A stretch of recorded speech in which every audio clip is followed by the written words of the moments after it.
Bismillahirrahmanirrahim.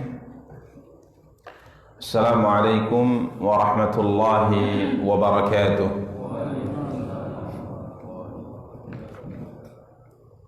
Alhamdulillahi rabbil alamin. Wal 'aqibatu lil muttaqin fala 'udwana illa 'alal zalimin. Asyhadu an la ilaha illallah wahdahu la syarika lah. Wa ashhadu anna Muhammadan abduhu wa rasuluh sallallahu alaihi wa ala alihi wa ashabihi wa man sara ala nahjihi wa darbihi wastanna bi sunnatihi ila yaumiddin wa sallama tasliman katsira, amma ba'du. Ikhwani wa akhawati kaum muslimin, kaum muslimat rahimani wa rahimakumullahu jami'an. Alhamdulillah, puji dan syukur senantiasa kita ucapkan untuk Allah Subhanahu wa ta'ala. Salawat beserta salam semoga senantiasa dilimpahkan oleh Allah untuk junjungan dan panutan kita Nabi Allah yang mulia Muhammad sallallahu alaihi wasallam. Ikhwani wa akhawati kaum muslimin, kaum muslimat rahimani wa rahimakumullahu jami'an. Biidznillah, pada kesempatan yang berbahagia kali ini kita akan kembali mencoba melanjutkan pembahasan dan kajian kita, mencoba untuk membaca salah satu di antara karya yang telah ditulis oleh Al-Imam Al-Hafidh Abul Fida Ismail ibn Katsir rahimahullahu ta'ala, wafat pada tahun 774 Hijriah rahimahullahu ta'ala. Karya beliau yang sangat terkenal, Tafsir Al-Quran Al-Azim, dan kita telah sampai pada firman Allah Subhanahu wa ta'ala dalam surat Al-Kahfi ayat 28. Dan insyaallah pada kesempatan yang berbahagia kali ini kita akan lanjutkan pembahasan tafsir ayat berikutnya, ayat 29. Para ikhwah dan para akhwat yang dimuliakan dan dirahmati oleh Allah Subhanahu wa ta'ala, Allah Subhanahu wa ta'ala berfirman, a'udzu billahi minasyaitonir rajim, bismillahirrahmanirrahim, wa qulil haqqu min rabbikum faman syaa'a falyu'min wa man syaa'a falyakfur inna a'tadna lidh-dhalimina naran ahata bihim suradiquha wa iyastaghithu yughathu bima'in kalmuhli yashwil wujuh bi'sas syarabu wa sa'at murtafaqa. Allah Subhanahu wa ta'ala berfirman yang artinya, dan katakanlah al-haqqu min rabbikum, kebenaran itu datangnya dari Tuhanmu. Faman syaa'a falyu'min wa man syaa'a falyakfur, maka barang siapa yang ingin beriman maka hendaklah dia beriman. Wa man syaa'a falyu'min, maka barang siapa yang hendak beriman maka hendaknya dia beriman. Dan barang siapa yang ingin kafir, mengingkari kebenaran tersebut, falyakfur, ya, maka biarlah dia kafir. Atau bisa juga diterjemahkan, maka hendaklah dia kafir. Kalau ia memilih kekafiran, yang memilih tidak beriman, maka silakan. Kemudian Allah berfirman, inna a'tadna lidh-dhalimina naran ahata bihim suradiquha. Sesungguhnya kami telah sediakan bagi orang-orang yang zalim itu naran, neraka, yang mana gejolak api neraka tersebut ahata bihim suradiquha, mengepung mereka. Gejolak neraka mengepung mereka. Wa iyastaghithu yughathu bima'in kalmuhli yashwil wujuh. Dan di dalam neraka tatkala mereka meminta mereka minta minum, mereka meminta air, maka akan diberi minuman kepada mereka kalmuhl. Al-muhl seperti besi yang mendidih. Yashwil wujuh, yang mana menghanguskan wajah.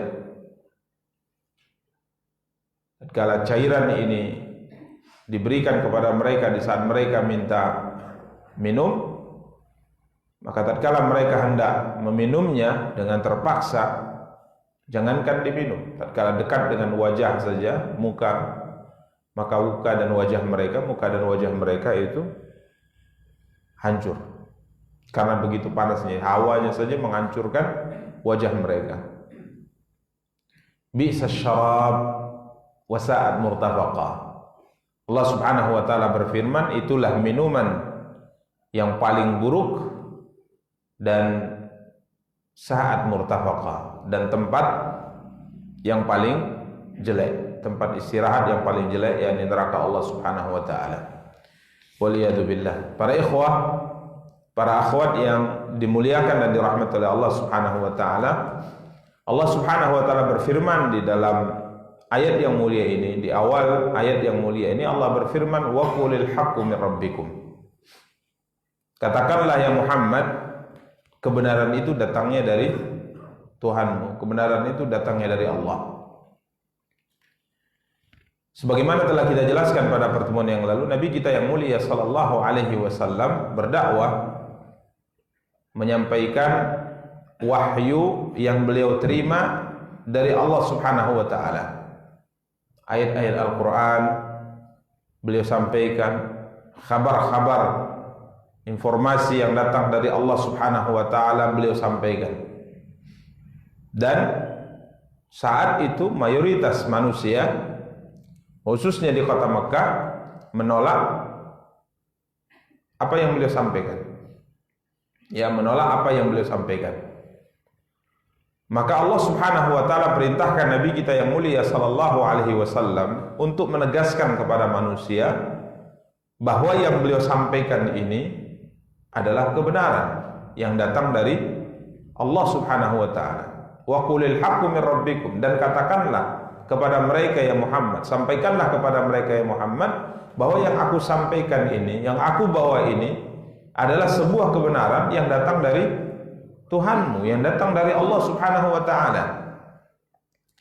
Ibnu Katsir rahimahullahu taala, Imam Ibnu Katsir tatkala mentafsirkan ayat ini beliau mengatakan, wa qul ya Muhammad linnas, katakan, sampaikan wahai Muhammad kepada manusia, hadzal ladzi ji'tukum bihi min rabbikum huwal haqqu alladzi la mariyata fihi wala syak. Yang aku bawa, yang aku sampaikan kepada kalian ini benar-benar dari Tuhanmu. Dia adalah sebuah kebenaran yang pasti, sebuah kebenaran yang la mariyata fihi wala syak, kebenaran yang sama sekali tidak ada keraguan di dalamnya. Ini yang Allah perintahkan Nabi kita yang mulia sallallahu alaihi wasallam menegaskannya kepada manusia saat itu. Khususnya yang berkaitan dengan hari akhirat. Karena mayoritas, bahkan mungkin keseluruhan, kalau boleh kita katakan demikian, ayat-ayat, surat-surat yang turun di kota Mekah semuanya berkaitan dengan akidah, semua berkaitan dengan akhirat, semua berkaitan dengan adanya kehidupan setelah kematian, semuanya berkaitan dengan pembalasan atas apa yang nanti dialami dan diterima oleh manusia dalam kehidupan berikutnya. Jadi yang disampaikan itu benar, bahwa kalian hidup saat ini dan kalian akan mati dan kalian akan dibangkitkan. Allah Subhanahu wa taala akan memintai kalian pertanggungjawaban. Ini semua disampaikan dalam ayat-ayat khususnya di kota Mekah sebelum Nabi hijrah alaihi salatu wassalam. Maka Allah perintahkan Nabi kita yang mulia sallallahu alaihi wasallam untuk menegaskan kepada manusia bahwa semua yang disampaikan ini adalah sebuah kebenaran yang pasti yang datang dari Allah Subhanahu wa taala. Ya, maka seakan-akan Nabi mengatakan, Allah perintahkan Nabi SAW mengatakan, terimalah karena ini dari siapa? Dari Allah. Terimalah, imanilah, jangan ditolak, jangan diingkari, terimalah. Karena para ikhwah dan akhwat yang dimuliakan dan dirahmati Allah, kita lihat Nabi kita yang mulia sallallahu alaihi wasallam, semakin lama beliau berdakwah, kemudian dakwah kebenaran yang beliau sampaikan itu ditolak, beliau bersedih, sangat bersedih. Sebagaimana yang pernah kita singgung pada tafsir ayat sebelumnya. Kenapa? Karena beliau itu yakin tanpa keraguan dalam dada beliau bahwa yang beliau sampaikan ini memang datang dari Allah. Ancaman-ancamannya itu memang benar. Sehingga beliau sangat sedih apabila ada seorang dari umat beliau yang hidup setelah beliau diutus disampaikan kebenaran kemudian menolak, karena beliau sangat tahu dan sangat paham apa dampak akibat yang akan diterima orang ini tatkala dia menolak kebenaran. Ya, karena beliau sangat sedih tatkala mereka ini menolak.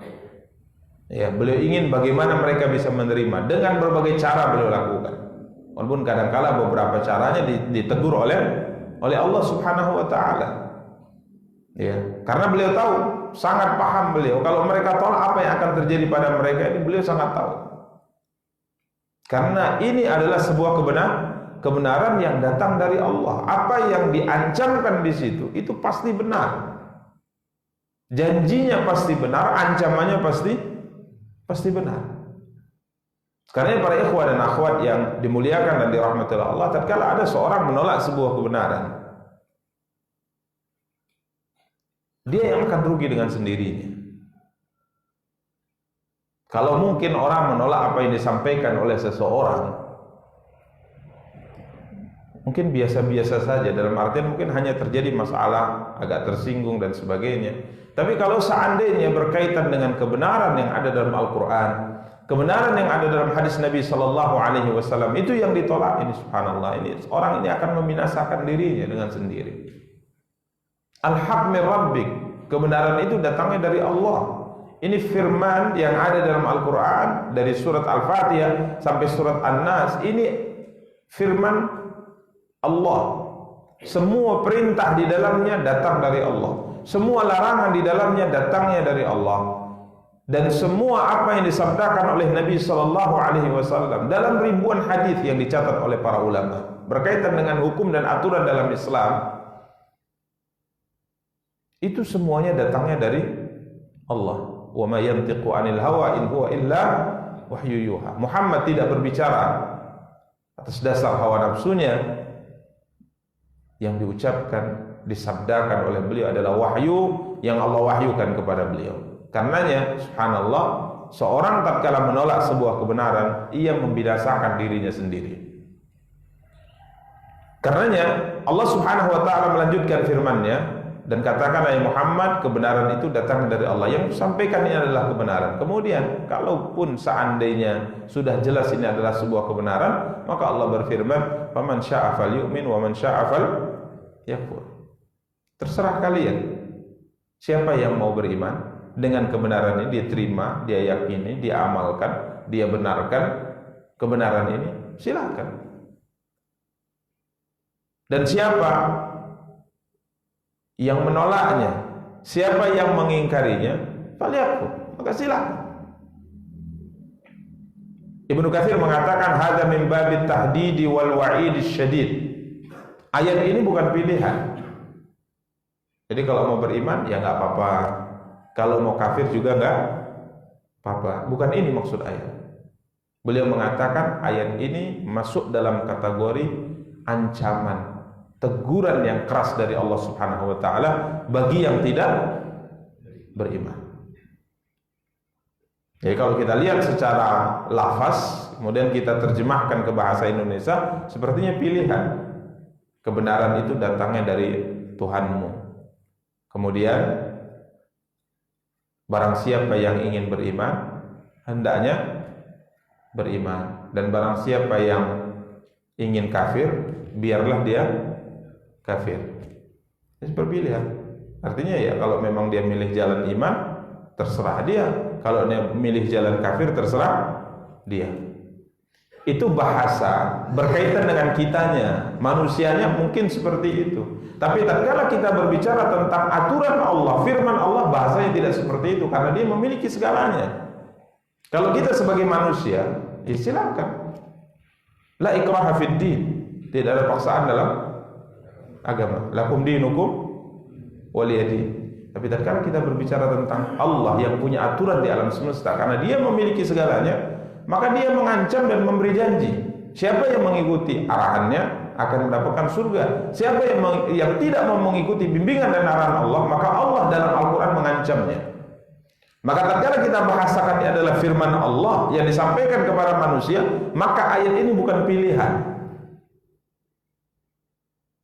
Sehingga di sisi Allah tidak ada toleransi kecuali satu jalan.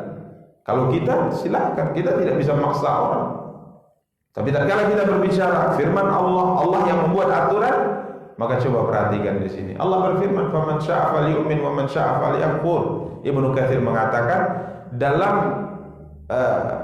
pembahasan tatkala kita berbicara tentang firman Allah, ini masuk dalam kategori ancaman yang keras dari Allah bagi orang-orang yang tidak memilih jalan iman.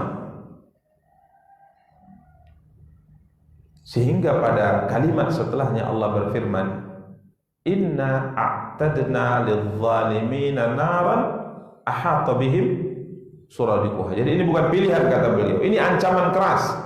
Kenapa? Karena setelahnya Allah menjelaskan sebuah ancaman keras.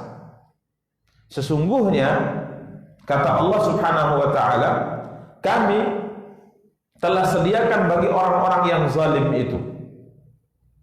Yang zalim di sini maksudnya beliau mengatakan al-kafiruna billah wa rasulihi wa kitabihi.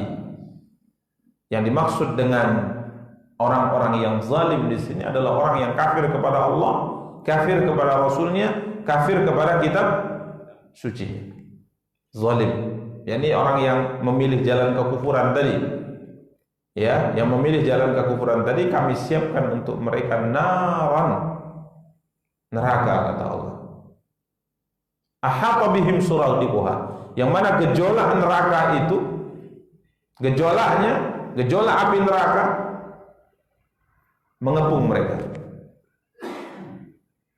Para ikhwah dan para akhwat yang dimuliakan dan dirahmati Allah, ini yang beliau katakan bahwa ayat di atas yang telah kita jelaskan, siapa yang mau beriman silahkan, siapa yang mau kafir silahkan kata Allah, ini bukan pilihan, tapi ini adalah ancaman.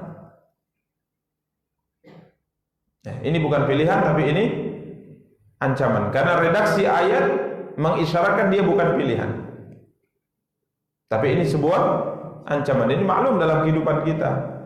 Kadangkala orang tua kita mempersilahkan kita melakukan sesuatu, tapi bukan perintah.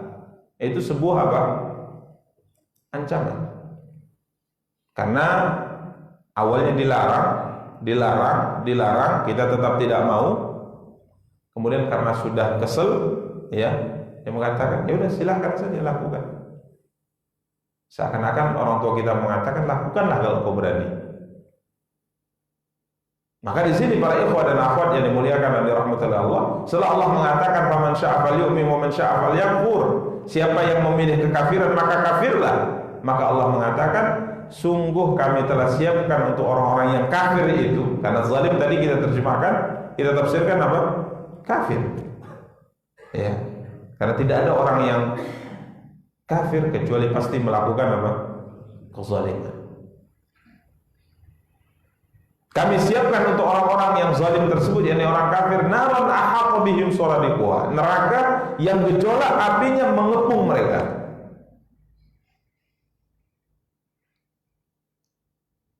Beliau nukilkan sebuah riwayat di sini bahwa gejolak api neraka itu arba'atu judur. 4 dinding. Jadi subhanallah, dindingnya api. Jadi dibakar di dalam neraka,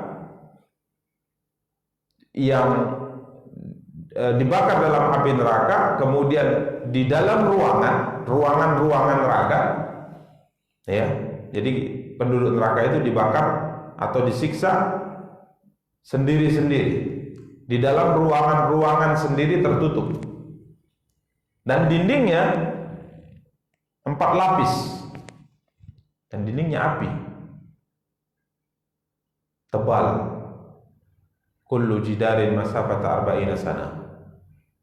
Setiap dinding api ini tebalnya 40 tahun perjalanan.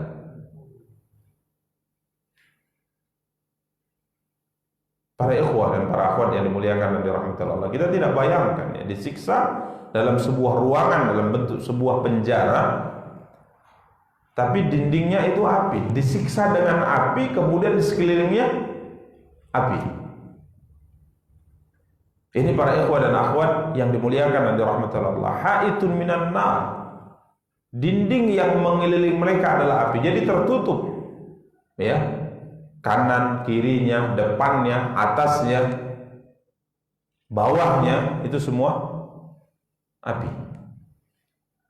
Kita pernah sebutkan dalam pembahasan kita Sunan At-Tirmidzi, dalam pembahasan berkaitan dengan sifat neraka, kita bisa bayangkan bagaimana orang berada di sebuah ruangan yang semua sisinya panas.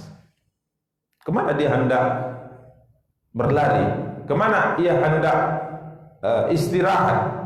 Semua sisinya panas. Mau ke sisi kanan api, kiri api, di belakang api, di depan api, di bawah api, di atas api, mau kemana? Makanya Allah beringatkan di sini, nawan ahata bihim suradiquha. Gejolaknya itu meliputi mereka. Gejolaknya itu mengelilingi mereka. Para ikhwah dan para akhwat yang dimuliakan dan dirahmati oleh Allah Subhanahu wa taala. Ini ancaman yang difirmankan oleh Allah kepada orang-orang yang kafir kepada Allah, yang memilih jalan kekufuran. Maka tidak ada pilihan kalau kita berbicara tentang bimbingan Allah dalam Al-Quran kecuali jalan Islam. Ya, kalau kita berbicara sebagai sama manusia, ya, orang terserah milih agama apa yang dia inginkan, terserah. Itu kembali kepada dia. Mau pilih Islam silahkan, selain Islam silahkan, terserah. Kita tidak boleh memaksa seorang untuk masuk ke dalam Islam, tidak boleh. Tapi tatkala kita berbicara aturan yang dimiliki oleh Sang Pencipta, maka Sang Pencipta sudah membuat aturan. Inna dina indallahil Islam. Agama di sisi Allah hanya Islam. Wa may yabtaghi ghairal islami dinan fala yuqbala min wa huwa fil akhirati minal khasirin. Barang siapa yang mencari agama selain Islam, maka semua amal yang dia lakukan tidak akan diterima, dan di akhirat dia termasuk orang-orang yang merugi. Ini aturan Allah. Ya, ini aturan Allah. Maka para ikhwah dan akhwat yang dimuliakan dan dirahmati oleh Allah, kita menyadari bahwa nikmat terbesar yang Allah anugerahkan kepada seorang hamba adalah tatkala Allah bimbing hatinya untuk memeluk agama Islam, satu-satunya agama yang diridhai oleh Allah Subhanahu wa taala. Kemudian Allah Subhanahu wa taala melanjutkan, wa iyastaghithu yughathu bima'in kalmuhli yashwil wujuh. Tentunya dalam kondisi ruangan yang panas, dibakar di situ, cuaca panas, pasti akan mendatangkan rasa haus, dahaga.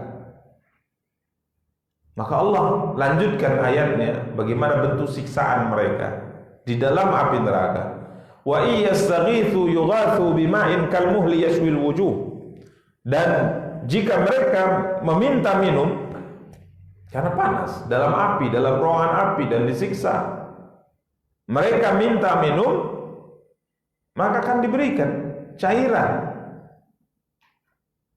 ya, yang disebutkan oleh Allah kalmuhli, yashwil wujuh, seperti muhl, cairan besi.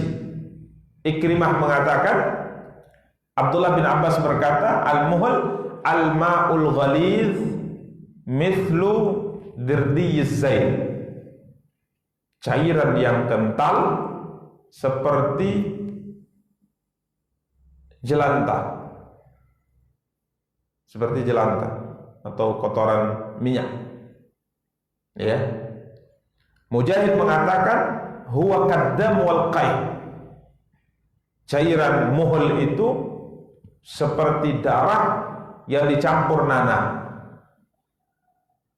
Ikrimah berkata huwa syai' alladhi intaha harruhu, muhl itu adalah cairan yang paling panas, cairan yang paling panas. Jadi ini adalah tafsir yang dijelaskan para ulama, tidak bertentangan. Mereka semua ingin menjelaskan hakikat daripada muhl itu. Intinya dia adalah sebuah cairan yang kental, cairan yang kotor, dan cairan yang sangat panas. Itu maksudnya. Ya, sehingga dalam terjemahan Al-Quran disebutkan muhl itu diterjemahkan seperti besi yang mendidih. Jadi cairan besi yang mendidih. Ya, karena dia kental, kemudian bau, kemudian panas. Itu cairan besi. Kemudian para ikhwah dan akhwat yang dimuliakan dan dirahmati Allah, ini yang diberikan kepada mereka tatkala mereka di neraka minta minum. Tidak ada pilihan. Mungkin kalau ada pilihan yang lain tidak mau. Tapi memang hausnya itu telah sampai pada puncaknya. Jadi cairan apapun akhirnya diminum. Sama seperti seorang lapar. Kalau sudah sangat lapar, apapun dimakan.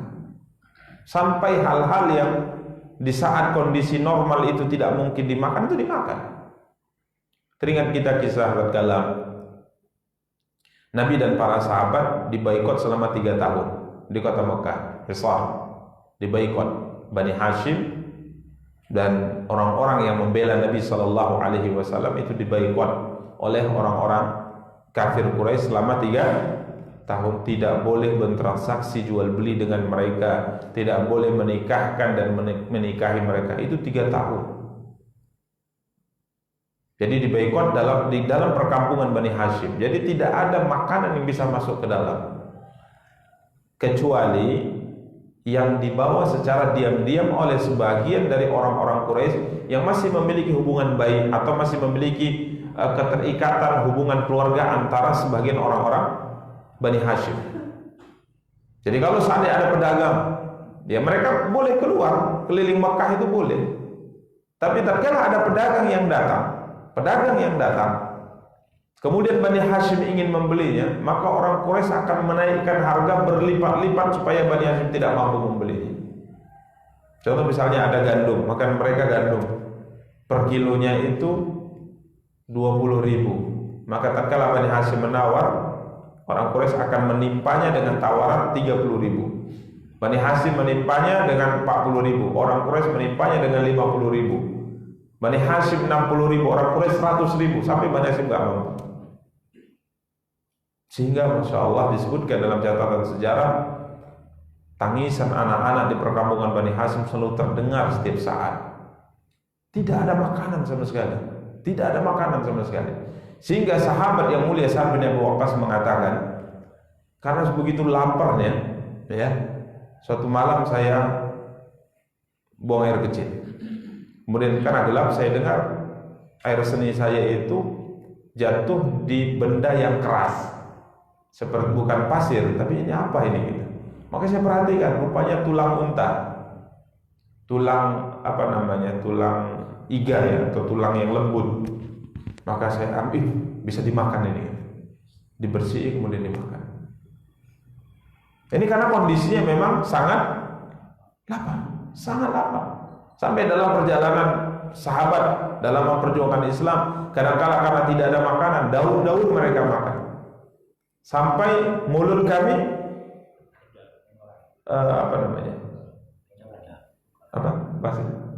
bengoran. Nah, bengoran. Tahu antum bengoran? Enggak tahu ya, bengoran. Seperti mungkin seperti makan apa? Kena getah. Mancang. Karena terlalu banyak makan daun-daun itu. Karena daun-daun itu mungkin makanan unta. Karena memang tidak ada makanan gitu. Jadi subhanallah, tatkala mereka sangat haus, dikasih cairan ini. Cairan yang kental, cairan yang bau, cairan yang sangat panas, disodorkan kepada mereka. Tidak ada pilihan. Akhirnya diminum. Allah Subhanahu wa taala tidak menceritakan pada kita bagaimana tatkala cairan ini ditelan oleh mereka, tapi Allah menceritakan sesuatu yang lebih dahsyat dari itu. Yaswil wujuh, cairan ini tatkala didekatkan saja kepada mereka, ini akan menghancurkan wajah mereka. Gimana panasnya? Apalagi diminum, hancur semuanya. Walihada qala, karena Allah mengatakan yaswil wujuh, yang menghanguskan muka.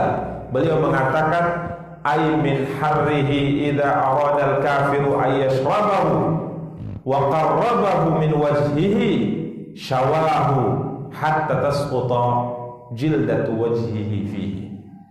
Tatkala orang kafir tersebut hendak meminumnya, didekatkan, dia hendak meminum dan dekatkan ke wajahnya, syawah, maka hawa panasnya cairan ini akan membakar wajah mereka sampai jildatu tasquta jildatu wajhihi fihi, sampai kulit dari wajah mereka cair, jatuh bercampur dengan cairan tersebut.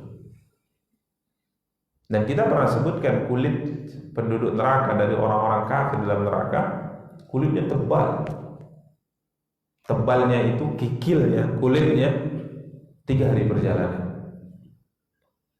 Jadi coba bayangkan panasnya menghancurkan kulit yang sangat tebal yang ada di wajah mereka. Itu bagaimana panasnya kita tidak bisa bayangkan. Karenanya Nabi kita yang mulia sallallahu alaihi wasallam sering ingatkan bahwa neraka itu tidak ada seorang pun yang mampu menahan panasnya, menahan beratnya siksa api neraka. Demikian para ikhwah dan akhwat yang dimuliakan dan dirahmati oleh Allah Subhanahu wa taala. Kalmuhli yashwil wujuh. Kemudian Allah menutup firman-Nya, bi'sas syarabu wa sa'at murtafaqah. Itulah minuman yang paling buruk. Itulah minuman yang paling buruk. Bi'sa hadzal syarab, minuman yang paling buruk. Kita tidak bisa bayangkan minuman yang seperti itu buruknya. Ya. Yang disebutkan dalam ayat yang lain, wasuqu ma'an hamiman faqatta'a am'a'ahum. Mereka diberi minuman air yang begitu panas sehingga tatkala air tersebut mereka minum, maka hancur usus-usus mereka. Ya. Demikian para ikhwah dan akhwat yang dimuliakan dan dirahmati Allah. Wasa'at murtafaqah, dan tempat istirahat yang paling jelek. Ya, tempat istirahat yang paling jelek. Ibnu Katsir mengatakan wasa'atin nar manzilan wa maqilan wa mujtama'an wa mawdi'an lil irtifa'. Kama qala fil ayatil ukhra innaha sa'at mustaqarra wa muqama. Neraka itu adalah tempat yang paling buruk. Ya, tempat tinggal yang paling buruk, tempat istirahat yang paling buruk, dan tempat pertemuan yang paling buruk. Neraka. Tidak ada sama sekali kebahagiaan, tidak ada sama sekali ketentraman, tidak ada sama sekali ketenangan di dalam api neraka. Tatkala dia dibakar, tatkala dia disiksa, setiap saat disiksa, tidak ada jedahnya, tidak ada istirahatnya. Terus disiksa, terus disiksa. Maka jelas saat murtafaqah bahwa neraka itu adalah tempat istirahat yang paling jelek. Semoga Allah Subhanahu wa taala menyelamatkan kita dari api neraka. Para ikhwah dan akhwat yang dimuliakan dan dirahmati oleh Allah Subhanahu wa taala. Kemudian Allah melanjutkan firman-Nya ayat ke-30. Setelah menyebutkan tentang orang-orang yang kafir, kemudian apa akibat yang akan mereka terima nanti di akhirat? Ya, di akhirat ya. bukan di dunia, di akhirat. Maka Allah Subhanahu wa taala melanjutkan firman-Nya, innal ladzina amanu wa amilus salihati inna la nudhi'u ajra man ahsana amala. Sesungguhnya orang yang beriman, dia pilih jalan iman. Dia beriman, dia percaya, dia amalkan, ya. Kemudian amilus salihat, dia beramal saleh. Inna la nudhi'u ajra man ahsana amala. Ini janji Allah. Tentulah kami tidak akan menyia-nyiakan, kata Allah, pahala orang-orang yang mengerjakan amalannya dengan baik. Ibnu Katsir berkata, lamma dzakara ta'ala halal ashiya thanna bi dzikri su'ada alladzina amanu billah wa saddaqul mursalina fima ja'u bihi wa amilu bima amaruhum bihi minal a'malis salihat minal a'malis salihah.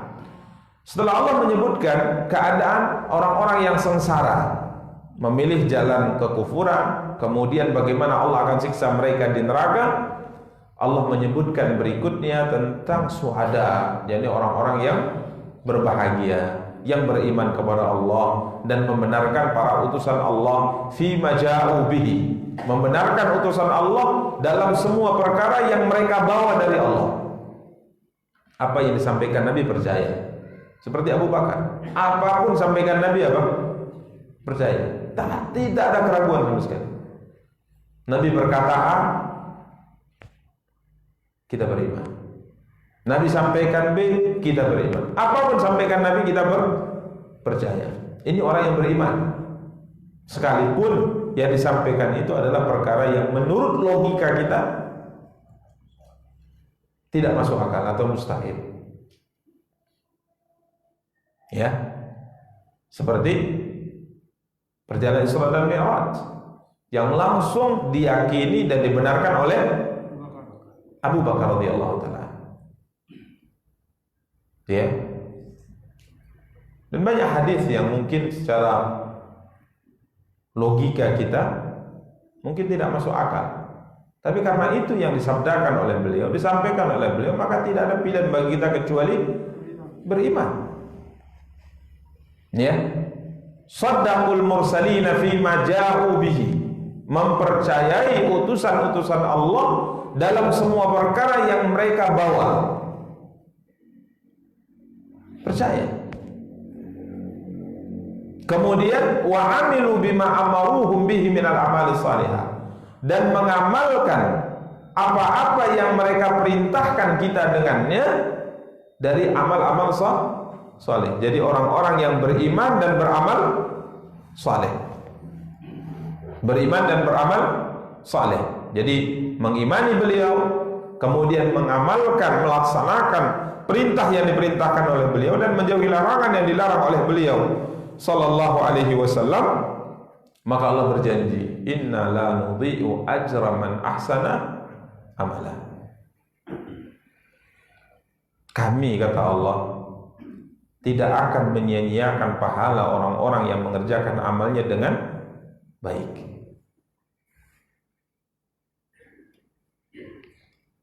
Tidak ada yang sia-sia. Orang yang beriman, kemudian dia beramal saleh, sekecil apapun amal saleh yang dia lakukan, sekecil apapun iman yang ada dalam dadanya, karena tingkatan iman dan amal saleh kita berbeda-beda, dari besar kecilnya, dari banyak sedikitnya itu berbeda-beda. Ada di antara kita mungkin punya iman sebesar gunung.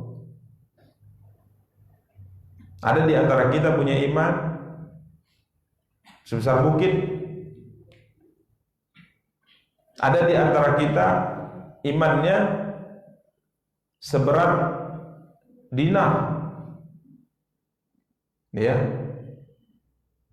4, sekian gram. Ada di antara kita yang imannya setengahnya. Ada di antara kita di bawah itu. Ada di antara kita yang imannya itu seberat dzarrah. Seberat dzarrah. Berbeda-beda tingkatan iman kita.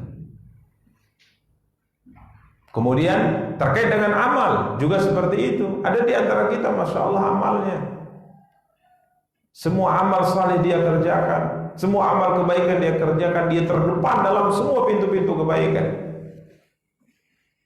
Dari sisi sholat dialah contohnya, dari sisi zakat dia juga contohnya, dia terdepan. Dari sisi puasa dia juga terdepan.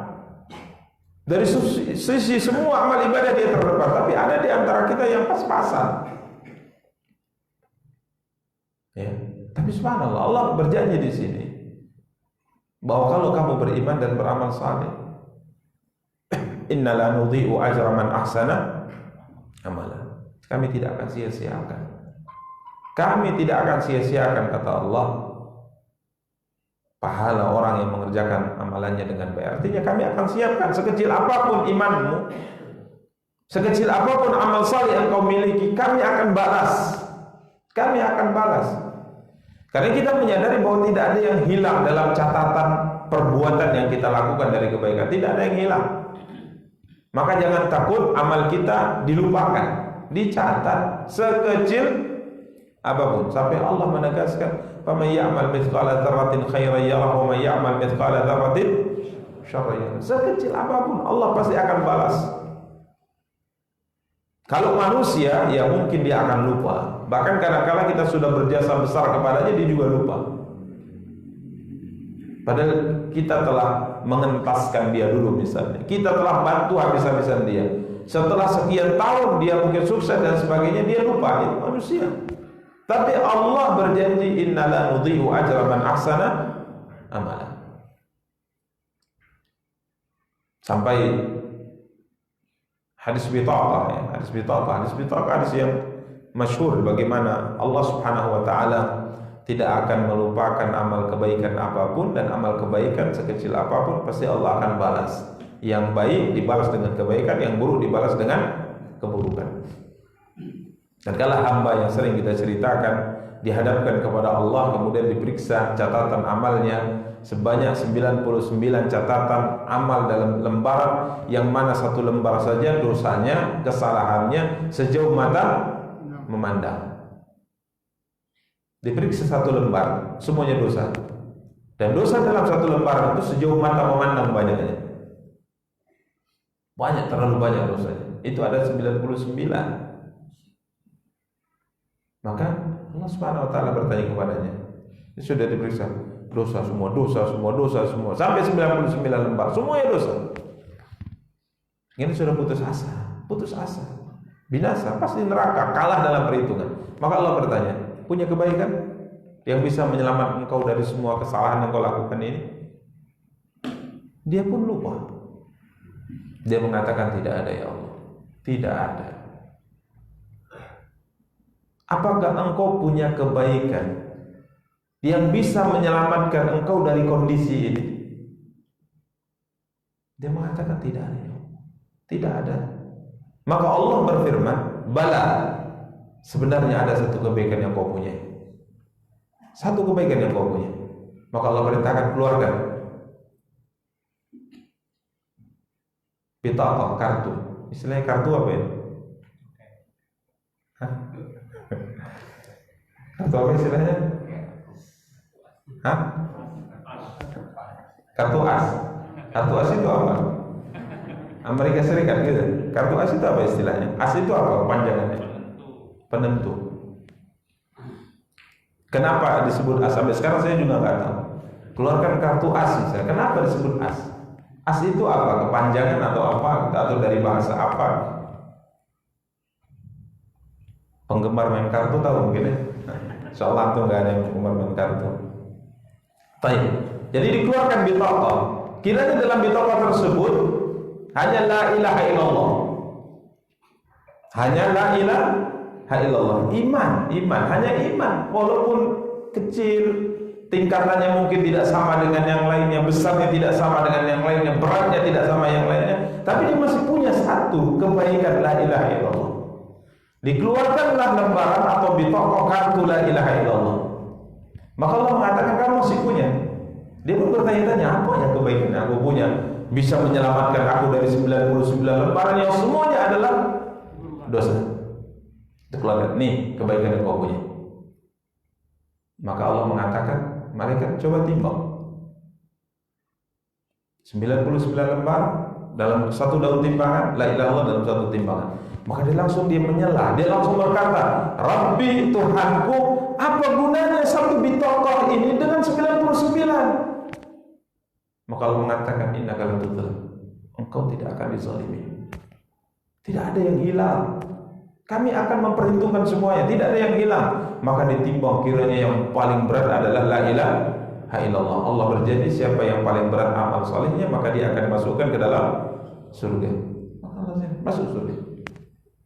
Makanya tidak ada yang hilang. Maka jangan antum merasa ini amalku dicatat nggak ya? Pasti dicatat. Maka termotivasi kita untuk melakukan amal kebaikan apapun yang bisa kita kerjakan sepanjang hidup kita. Yang sering kita sampaikan, kalau ada kesempatan untuk melakukan amal kebaikan, jangan ditunda-tunda. Jangan ditunda-tunda. Karena kita tidak tahu apa yang akan terjadi di kemudian hari. Berusaha memperbanyak catatan amal kebaikan. Karena Allah berjanji la nudhi'u ajra man ahsana amalan. Enggak ada yang disia-siakan oleh Allah Subhanahu wa taala. Ya, maka subhanallah para ikhwan, sekecil apapun kita sebutkan tadi, sekecil apapun amal saleh yang kita miliki, dicatat, diberi balasan. Yang kadang-kadang balasannya kita tidak menyangka, amal itu remeh, tapi balasannya besar, enggak nyangka kita. Karena Rabb kita Maha Syakur. Salah satu di antara namanya Syakur, zat yang maha bersyukur. Jadi kalau membalas kebaikan, tak hitung-hitung balasnya. Kalau kita tatkala membalas kebaikan orang kan masih mempertimbangkan, layak enggak dia dibalas dengan ini, layak tidak dia dibayar dengan sekian. Tapi kalau Allah tatkala dia membalas kebaikan seorang hamba, Allah tidak memperhitungkan balasan sebesar apa yang diberikan oleh. Maka lakukan, walaupun kecil, walaupun remeh, walaupun dianggap orang remeh, bahkan kita sendiri menganggap itu amal yang apalah. Tapi lakukan. Kadang-kala itu pula yang menyebabkan kita selamat dari api neraka Allah Subhanahu wa taala. Demikian para ikhwan dan para akhwat yang dimuliakan dan dirahmati oleh Allah Subhanahu wa taala, inna la nudhi'u ajra man ahsana amala.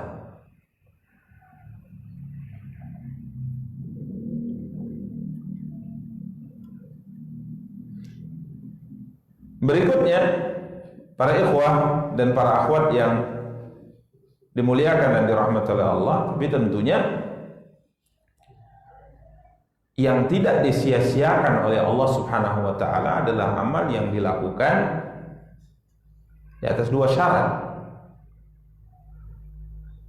Dia adalah benar-benar amal saleh yang sesuai dengan perintah Allah dan Rasulnya. Allah memerintahkannya di atas sunnah Nabi Sallallahu Alaihi Wasallam. Kemudian yang kedua, amal tersebut dilakukan hanya mengharapkan ridha Allah, ikhlas. Ini kalau amal dilakukan dengan dua syarat ini, sekecil apapun amal tersebut, Allah akan catat dan Allah akan berikan apa? Balasan. Tapi jika seandainya dua syarat ini tidak terpenuhi, maka tidak berguna. Nabi SAW mengatakan, kelak pada hari akhirat ada di antara umatku yang datang membawa amal amsal jibali tihamah bayda, datang membawa amal sebesar gunung Tihamah, amal yang menggunung, putih bersinar, dilihat dari jauh saja sudah tahu, masya Allah amalnya luar biasa, sholatnya, puasanya, zakatnya, hajinya, masya Allah luar biasa, gunung seperti gunung Tihamah. Fayaj'alullah haba'an mansura, kiranya amal yang besar itu, yang berkilau itu, dijadikan oleh Allah bagikan debu yang berterbang. Gak ada gunanya. Kenapa? Dilakukan tanpa dasar ikhlas. Gak ada niat untuk Allah. Nah, ini yang susah. Menjaga keikhlasan itu paling susah. Paling susah. Ya. Makanya amal yang dijaga dua syarat ini. Karena dalam isyarat Al-Quran yang kita bacakan, ahsana amala.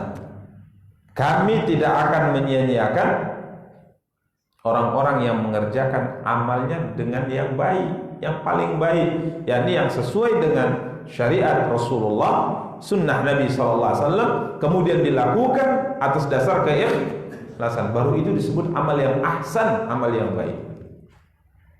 Karena Al-Imam Al-Fudail bin Iyad rahimahullah tatkala mentafsirkan firman Allah, liyabluwakum ayyukum ahsana amala. Allah hendak menguji kalian siapa di antara kalian yang paling baik amalnya. Beliau mengatakan aswabuhu wa akhlasuhu. Allah hendak menguji kita siapakah di antara kita yang paling baik dalam amalnya. Yang dimaksud dengan yang paling baik di sini adalah yang paling ikhlas dan yang paling benar. Kemudian beliau menjelaskan apa maksudnya. Amal itu kalau ikhlas tidak benar, tidak diterima. Amal itu kalau ikhlas tidak benar, tidak diterima. Atau benar tidak ikhlas juga tidak diterima. Kapan dia diterima? Dijadikan sebagai catatan amal kita, kemudian akan diberi ganjaran sekecil apapun ia, tatkala khalisan sawaba, tatkala khalis murni untuk Allah dan benar di atas sunnah Nabi kita yang mulia sallallahu alaihi wasallam. Ya, ini subhanallah, ini sebuah perjuangan. Jadi bukan sekedar dah beramal saja. Apa yang bisa kita lakukan tanpa aturan, tanpa nizam, tanpa bimbingan dan arahan dari Quran dan Sunnah Nabi SAW. Tidak seperti itu. Karena Allah Subhanahu Wa Taala berfirman,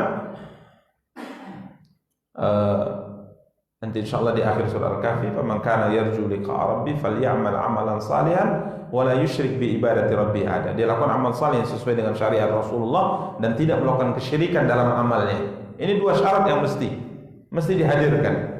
Ya, sesuaikan amal tersebut dengan apa yang diperintahkan oleh Allah dan Rasulnya. Artinya kalau itu perintah Allah dan Rasulnya di atas dalil Quran dan Sunnah Nabi SAW, lakukan. Kemudian berusaha meluruskan apa? Niat. Nah, kalau sudah seperti ini, sekecil apapun amal tersebut, Allah akan berikan balasan dan tidak akan disia-siakan oleh Allah Subhanahu Wa Taala. Demikian para ikhwah dan akhwat yang dimuliakan dan dirahmati oleh Allah Subhanahu Wa Taala.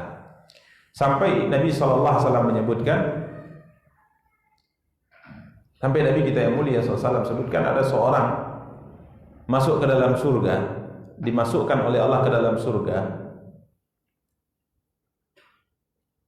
yang dia sendiri tidak menyangka kalau dia bisa masuk surga. Allah mengatakan, ampuni semua dosanya. Ampuni semua dosanya. Jadi Allah berfirman kepada malaikatnya, perhitungan dosanya semua dimaafkan. Dosa yang dicatat oleh malaikat semuanya dimaafkan, diampuni oleh Allah di akhirat. Ya, beda dengan kalau dia sudah taubat, itu jelas ya. Ini dia tidak taubat, dia muslim, dia bawa dosa yang banyak, kemudian dosanya di akhirat diampuni. Dosanya semuanya apa? Diampuni. Maka dia bertanya, kok bisa dosaku semua diampuni? Disebutkan oleh Nabi SAW, dia adalah seorang pedagang. Dia adalah seorang pedagang di dalam kehidupan dunia. Tentunya para pedagang punya berinteraksi dengan manusia, dengan rekan dagangnya, dengan rekan bisnisnya. Dan disebutkan ini orang tatkala memberi hutang, dia berkata kepada anggotanya, kepada pegawainya, jika yang berhutang kepada kita memang tidak memiliki kemampuan untuk membayar, memang benar-benar tidak memiliki kemampuan untuk membayar, maka putihkan hutangnya. Semoga Allah memutihkan dosa kita nanti pada hari akhirat. Begitu seterusnya. Jadi pegawainya itu kalau datang, catatan ini belum dibayar, aduh belum mampu. Bos bilang putihkan. Bos bilang putihkan. Subhanallah. Di akhirat dia sendiri tidak tahu ini sebuah amal yang luar biasa. Kemudian Allah mengatakan, putihkan semua dosanya karena dia telah memutihkan hutang orang-orang yang tidak mampu membayar. Subhanallah. Inna la nudhi'u ajra man ahsana amala. Tidak ada yang sia-sia, tidak ada yang dilupakan, tidak ada yang tidak dicatat, dan tidak ada yang tidak diberi balasan. Tatkala kita berbicara kebalikannya tentang dosa, juga kita berhati-hati karena tidak ada dosa yang tidak dicatat. Tidak ada dosa yang terlewatkan, terluput dari catatan kita. Sama seperti amal kebaikan tadi. Karena para ikhwah dan akhwat yang dimuliakan dan dirahmati Allah, berjuang untuk memperbanyak amal saleh dalam catatan amal kita dan berjuang memperkecil, mensedikitkan dosa yang kita lakukan. Sehingga tatkala catatan diberikan pada kita, kita berbahagia. Semua banyak adalah kebaikan dan amal saleh. Kemudian Allah Subhanahu wa taala melanjutkan firman-Nya, "Ulaika lahum jannatu adnin tajri min tahtihimul anhar, yuhallawna fiha min asawir min dhahabin wa yalbasuna thiyaban khudran min sundusin wa istabrak, muttaqiina fiha 'alal araik, ni'mat thawabu wa hasunat murtafaqa." Allah berfirman menceritakan tentang balasan yang akan Allah berikan kepada orang-orang yang beriman dan beramal saleh ini. Ulaika lahum jannatu adn. Mereka itulah orang-orang yang bagi mereka surga adn. Ya. Al-adn artinya iqamah. Surga adn adalah surga yang orang menetap di dalamnya kekal. Namanya surga adn, tempat tinggal yang kekal abadi, nggak pindah lagi, nggak habis masa tinggalnya. Jadi kalau sudah masuk ke dalam surga itu, kita tidak akan keluar untuk selama-lamanya.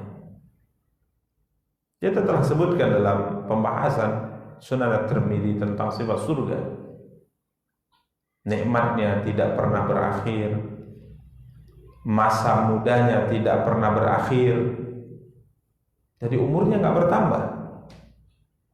Setelah hidup 1000 tahun berapa umurmu? 33 tahun juga. Ada perubahan di tubuhmu? Tidak, semakin lama semakin sempurna. Kita ceritakan kemarin di saat kita baca Sunan Tirmidzi, ada pasar di surga. Para laki-laki berangkat ke pasar ini, kemudian tatkala ada angin yang berhembus dari satu arah tertentu, kemudian menerpa wajah mereka berubah menjadi lebih sempurna dari sebelumnya, lebih ganteng, lebih gagah. Kemudian tatkala mereka pulang, para bidadari mengatakan, sungguhnya engkau kembali dengan wajah yang lebih baik dari wajah yang kau bawa tatkala kau berangkat. Jadi kalau di dunia ini semakin lama kita sebutkan, semakin lama semakin keriput. Misalnya antum merantau 20 tahun, ulama kali ya, merantau 20 tahun kemudian pulang, kira-kira ada perubahan nggak? Perubahan. Begitulah dunia. Diawali dari kondisi yang lemah, kemudian kuat, kemudian pasti akan turun. Ya, tapi di surga itu tidak ada hitungan seperti itu. Semuanya sempurna dan makin sempurna. Sudah 4000 tahun di surga dengan semua kenikmatan. Apa yang kurang? Gak ada. Yang ada malah makin sempurna, makin lengkap nikmatnya. Makanya tidak bisa kita bayangkan. Itulah yang disebut dengan jannatu adnin, surga adn. Orang kalau sudah masuk ke dalamnya tidak akan pernah keluar untuk selamanya. La tafna syababu, masa muda mereka tidak akan berakhir. Ya. Kemudian tajri min tahtihimul anhar.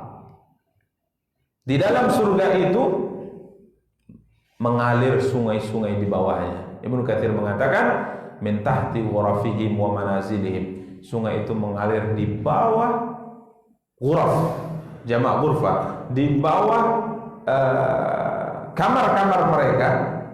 Di bawah kamar itu mengalir sungai, dan di bawah rumah-rumah mereka mengalir sungai. Karena sungai surga itu tanpa parit, jadi airnya mengalir begitu saja.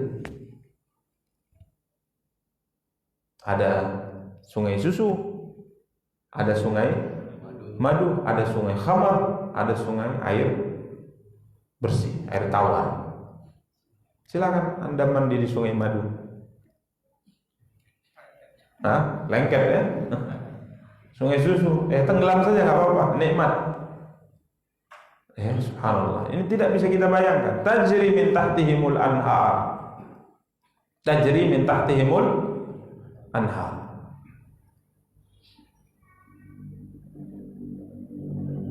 Sebagian ulama tatkala mentafsirkan mengalir di bawah-bawah mereka sungai di surga ini, artinya kamu kalau hendak mengarahkan sungai ini kemana kamu mau, dia akan mengalir di situ. Terserah kamu. Misalnya, saya mau sungai ini ngalirnya ke kebun lah, berubah dia alirannya. Saya mau ke dalam istana, masuk dia ke dalam istana. Terserah kamu. Kamu ingin desain tempatmu di surga sebagaimana yang kamu inginkan, itu akan Allah izinkan. Dan ingat bahwa luasnya kerajaan yang kita miliki di surga yang paling kecil adalah seluas dunia dan 10 kali lipat. Sepi ya? Oh ya, sepi. Bidadarinya banyak, pelayannya banyak. Maka disebutkan kan ada wildan, anak-anak yang melayani kita. Sebagian ulama mengatakan ini anak-anak dari orang-orang kafir yang wafat sebelum balik. Ya. Dan kita bisa bertemu dengan keluarga kita di tempat-tempat itu. Ini tidak bisa kita bayangkan ya nikmat surga apabila kita bandingkan dengan dunia ini. Makanya Nabi kita yang mulia sallallahu alaihi wasallam selalu sebutkan bahwa dunia ini sangat kecil. Au kanatid dunya indallahi tazinu janaha ba'udah. Jika seandainya dunia itu di sisi Allah ada nilainya walaupun hanya seberat 11 sayap nyamuk, maka orang yang ingkar kepada Allah tidak akan diizinkan untuk meminum satu teguk pun air di dalam dunia ini. Jadi kalau dunia ada nilainya, walaupun nilainya itu seberat 11 sayap nyamuk, artinya walaupun kecil punya harga di sisi Allah, dunia ini pasti hanya Allah akan berikan kepada orang yang mau beriman kepada Allah saja. Tapi karena tidak ada nilainya, seperti bangkai. Saya mau ambil-ambillah. Singa mau makan silakan, hena mau makan silakan, anjing mau makan silakan. Kan kita gak ada ngeributi. Kalau dia adalah bangkai. Contoh kita dapati bangkai kambing, ya, direbuti oleh anjing, direbuti oleh singa, harimau, ya kita biarkan saja karena gak ada nilai menurut kita kan gitu. Tapi kalau seandainya ada seekor kambing yang terluka masih bisa disembelih, kita lihat nih kambing hutan. Kemudian ada binatang ingin mengambilnya, gagak ingin memakannya, maka kita akan berjuang mengambilnya supaya kita bisa menyembelih dan bisa kita nikmati. Tapi karena tidak ada harganya, bangkai tadi, maka kita biarkan. Beginilah kurang lebih. Tatkala dunia ini tidak ada nilainya di sisi Allah, maka akhirnya siapapun ingin mengambilnya, maka Allah biarkan. Silakan. Tapi akhirat nilainya sangat besar, sangat mahal. Jangankan satu teguk, satu tetes pun tidak diizinkan orang yang kafir untuk merasakannya. Ini subhanallah. Tajri min tahtihimul anhar. Ya. Kemudian Allah melanjutkan firman-Nya, yuhallawna fiha min asawira min dhahab. Mereka akan dihiasi dengan gelang emas. Jadi penduduk surga dipakaikan apa? Gelang. Seperti seorang raja. Halawna ibn al-hilyah, diberi perhiasan di tubuhnya. Dalam sebagian riwayat Nabi SAW mengatakan perhiasan seorang mukmin di surga sebatas anggota wudhunya yang dia basuh. Ini penuh perhiasan sampai ke siku. Ya, diberi perhiasan. min asawira min dhahab. Ya, gelang-gelang dari emas. Karenanya emas ini tidak boleh dipakai lelaki. Perhiasan emas ini tidak boleh dipakai lelaki di dunia. Nabi SAW melarangnya, ya. Laki-laki tidak boleh memakai perhiasan emas. Jadi kalau antum mau pakai cincin, laki-laki cincin dari perak, cincin emas tidak boleh bagi laki-laki. Ya, tidak boleh pakai cincin dari emas. Ya, Nabi SAW bersabda bahwa perhiasan-perhiasan ini diharamkan atas kita umat Islam di dunia, tapi nanti insya Allah perhiasan ini akan dipakaikan untuk kita di mana? Di akhirat. Ya, maka ada beberapa aturan yang hendaknya diperhatikan. Kalau dilanggar nanti hukumannya di sana tidak diberikan. Ya, jadi dipakaikan perhiasan, yakni gelang-gelang emas, asawira min dhahab. Ya, yuhallawna fiha min asawira min dhahabin. Kemudian pakaiannya wa yalbasuna thiyaban khudran min sundusin wa istabra. Mereka dipakaikan pakaian, kata Allah Subhanahu wa taala, pakaian berwarna khudra, hijau, min sundusin wa istabra. Pakaian hijau dari berbahan sutra tebal maupun berbahan sutra halus, tipis. Yang halus, sundus, kemudian istabrak yang tebal. Jadi pakai perhiasan emas, gelang-gelang emas, kemudian memakai pakaian yang terbuat dari sutra. Ya, sutra. Allah alam sutra ini gimana, sampai sekarang saya tidak tahu. Ada yang pernah lihat sutra? Ya, saya ingin megang saja gitu. Gimana sih sutra itu? Ya, katanya sangat halus, sangat dingin, ya, dan sangat nyaman tatkala dipakai. Dan ini juga pakaian yang tidak boleh dipakai oleh kaum laki-laki di dunia. Jadi kita laki-laki tidak boleh pakai sutra. Kalau perempuan boleh. Ya, kalau perempuan boleh pakai sutra. Maka para ikhwah dan akhwat yang dimuliakan dan dirahmati Allah. Jadi dari sisi tempatnya sempurna, dari sisi kondisinya sempurna, kemudian pakaian dan perhiasannya juga sempurna. Dalam kondisi kita sudah bayangkan bagaimana kebahagiaan dari sisi penampilan dan seterusnya, maka Allah berfirman, muttaqiina fiha 'alal araik.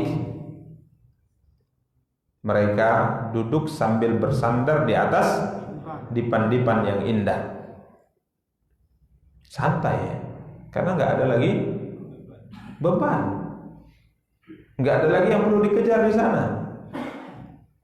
Ya, cepatlah kerja, nanti sudah tiba malam. Nggak ada, karena di surga tidak ada malam.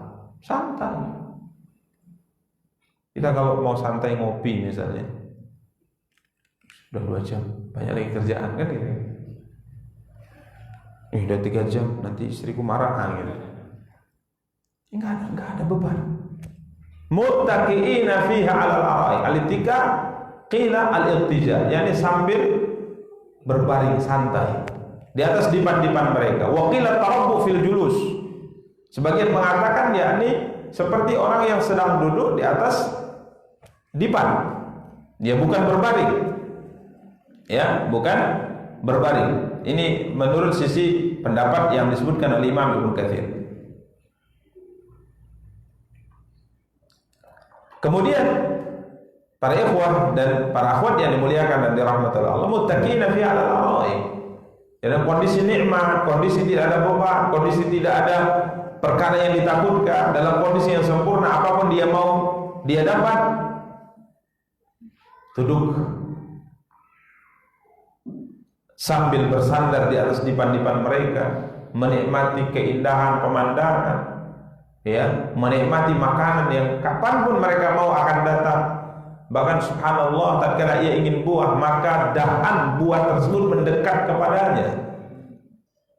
Dia tak perlu, tinggi kali, cari galah, cari tangga, dia lihat mangga, Dia pingin, maka mangga itu yang mendekatkan dirinya. Dia ambil langsung makan. Ini kenikmatan surga. Kemudian Allah mengatakan nikmat thawabu wa hasunat murtafaqah. Itulah pahala yang sebaik-baiknya dan tempat istirahat yang indah. Para ikhwan dan akhwat yang dimuliakan dan dirahmati oleh Allah Subhanahu wa taala, Ibnu Katsir mengatakan nikmatil jannatu thawaban ala a'malihim wa hasunat murtafaqa, ay hasunat manzilan wa maqilan wa muqama. Surga ini adalah balasan terbaik untuk amal ibadah yang mereka lakukan. Jadi adalah balasan yang sebenarnya amal kita itu tidak sebanding dengan surga. Makanya Allah mengatakan nikmat thawab. Surga itu adalah balasan terbaik untuk amal mereka. Ini mengisyaratkan bahwa surga didapat di antara sebabnya adalah dengan amal kita. Allah menganugerahkan pada kita surga karena kita beramal. Apa amal yang kita kerjakan? Ahsan amala, amal yang sesuai dengan sunnah Nabi, dan amal yang dilakukan ikhlas karena hanya untuk mengharapkan ridha Allah. Kemudian Allah tutup wa hasunat murtafaqah, tempat istirahat yang sangat indah. Tidak ada yang lebih indah dari mana? Surga Allah Subhanahu wa taala. Ya, tidak ada yang lebih indah dari surga Allah Subhanahu wa taala dengan kondisi yang sebagaimana kita sebutkan, hasunat manzilan, sebaik-baik tempat, sebaik-baik rumah, sebaik-baik tempat istirahat, dan sebaik tempat yang ditempati oleh seorang muslim dalam kehidupan akhirat. Demikian para ikhwah dan akhwat yang dimuliakan dan dirahmati oleh Allah Subhanahu wa taala, intinya semua ini, kenikmatan surga ini didapat dengan amal saleh. Berjuang dalam kehidupan ini, lakukan apa yang diperintahkan dan jauhi apa yang dilarang. Pasti Allah tidak akan sia-siakan kita. Pasti Allah tidak akan sia-siakan amal kita. Pasti Allah akan memberikan balasan yang terbaik kepada kita. Demikian para ikhwah, dan insyaallah pada pertemuan akan datang kita akan masuk pada perumpamaan ya, yang diceritakan oleh Allah tentang dua orang manusia yang berteman. Ya, satu kaya, satu miskin. Yang miskin beriman, yang kaya tidak beriman. Yang miskin bisa bersabar dan tahu hakikat dunia, sedangkan yang kaya tidak bisa bersyukur. Tidak bisa bersyukur atas nikmat yang Allah anugerahkan kepadanya. Diceritakan oleh Allah, wadrib lahum mathalan rajulaini ja'alna li ahadihima jannataini min 'anabin wa afafnahuma bi nakhlin wa ja'alna bainahuma zar'a. Allah ingin memberikan kepada kita pesan bahwa sesungguhnya timbangan yang benar itu kadangkala bukan yang kita lihat dengan mata kepala kita.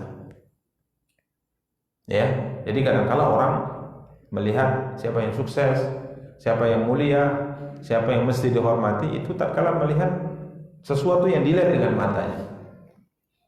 Yang punya harta, yang punya jabatan, yang punya aset yang banyak, itulah orang yang mulia. Allah ingin ajarkan pada kita hakikat daripada kehidupan, yang seorang hendaknya menimbang semua perkara dengan apa yang akan Allah ceritakan pada ayat yang mulia ini tentang dua perumpamaan dua orang lelaki yang bersahabat. Yang satu Allah anugerahkan kepadanya dua kebun a'nab, yakni anggur, sedangkan yang satu adalah seorang yang Allah uji dengan kemiskinan dan kekurangan. Demikian ikhwani kaum muslimin wa akhwati kaum muslimat yang dimuliakan dan dirahmati Allah yang dapat kita sampaikan. Kita cukupkan. Wassallallahu ala nabiyina Muhammad wa ala alihi wa sahbihi wa tabi'in. Subhanakallahumma bihamdika asyhadu an la ilaha illa anta astaghfiruka wa atubu ilaik. Wassalamu alaikum warahmatullahi wabarakatuh.